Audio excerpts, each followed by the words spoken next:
At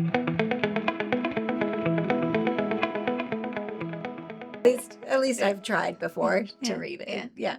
Okay. Pretty good. That's in 2 seconds. Oh, It's so okay. long. Yeah. Hey, y'all. Welcome back to another episode of The Home Stretch. I'm Nina Soden with the Soden team in North Alabama, your go-to realtor, your caffeine enthusiast, and your guide to all things home buying and selling. And I'm Kat Frisby with Victorian Finance, your mortgage matchmaker, credit cheerleader, and professional explainer of all things home financing.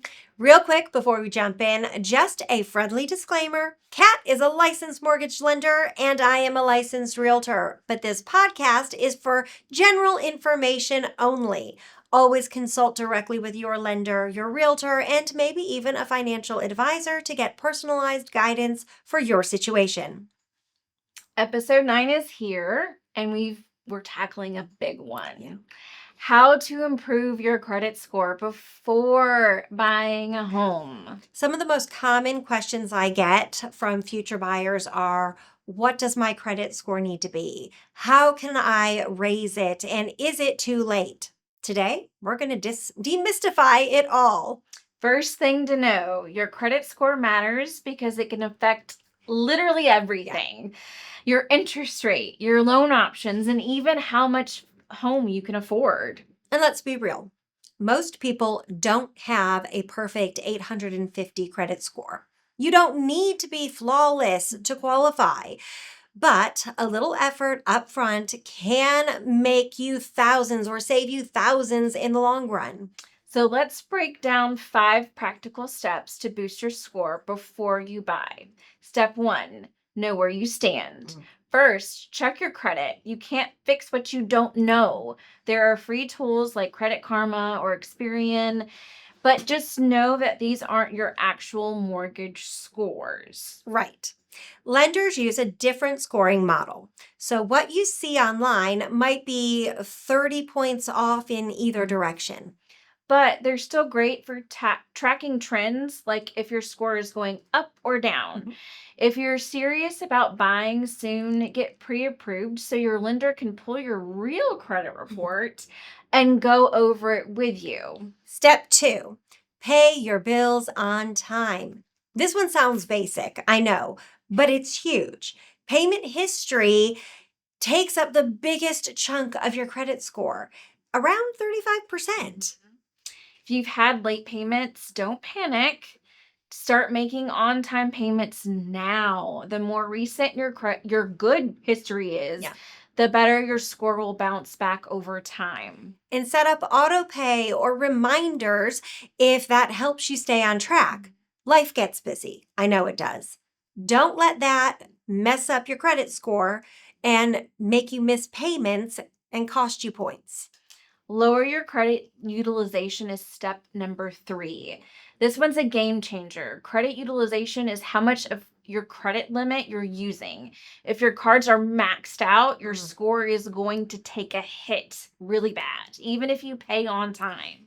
Try to keep your balances under 30% of your total limit. And if you can get them under, 10%, even better? Pro tip. If you've got some savings, paying down credit cards can give you a quick score boost, sometimes in just a few weeks. Okay, step number 4.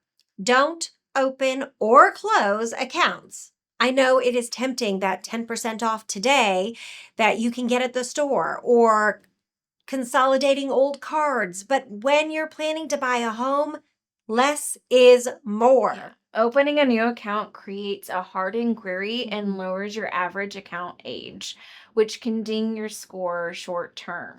And closing an old account, that can make a mess of your utilization and your credit history. So just hold tight. Keep your current accounts active and in good standing. Don't make big changes unless your lender tells you to. Okay, step number 5. Dispute errors and monitor your credit score regularly. Mistakes happen. Credit reports can stay on your accounts then that don't even belong there. Things that don't belong on your credit score could stay there. So check it regularly. Paid off debts can sometimes still show as open. If you see something wrong, you can dispute it directly with the credit bureaus, and it's worth doing. And keep an eye out for fraud. Identity theft can wreck your score if you don't catch it early and on time. Consider signing up for credit monitoring, especially if you're a few months out from buying. The sooner you catch an issue, the easier it is to fix. Okay, bonus round. Kat, any other quick tips you have for our listeners? Yes, if your score is close to a major threshold, say 579 to 580 or 659 to 660, even small improvements can open new loan options. So literally every point counts. And remember, you don't have to do this alone. A good lender like Kat can run a credit score for you and show you exactly what actions might raise eyebrows and might help your score raise too. Absolutely. We're here to help you plan, not just pre approve.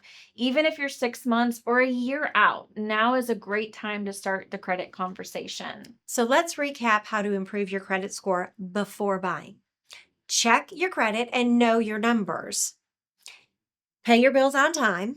Please. Keep your credit card balances low. Please. Don't open or close accounts unnecessarily. Please. Dispute any errors and monitor your credit regularly. Improving your credit doesn't have to be scary, and it's one of the best things you can do to set yourself up for success when buying a home. Okay, if you're thinking about buying in North Alabama, I would love to talk you through the process, even if you're just starting out. And if you want to know what your current credit looks like from a mortgage perspective, reach out. I'll give you, to you straight. No judgment, just a plan. All right, y'all. Next week on the home stretch, we are digging into another hot topic: how local events and developments affect the housing market. From new business to school zoning, we'll break down what it means for buyers, sellers, and investors. Until then, subscribe, leave us a review, thumbs us up, and share this episode with a friend who needs a little credit encouragement. Thanks for hanging out with us. We'll see you next time on the home stretch. Bye, friends.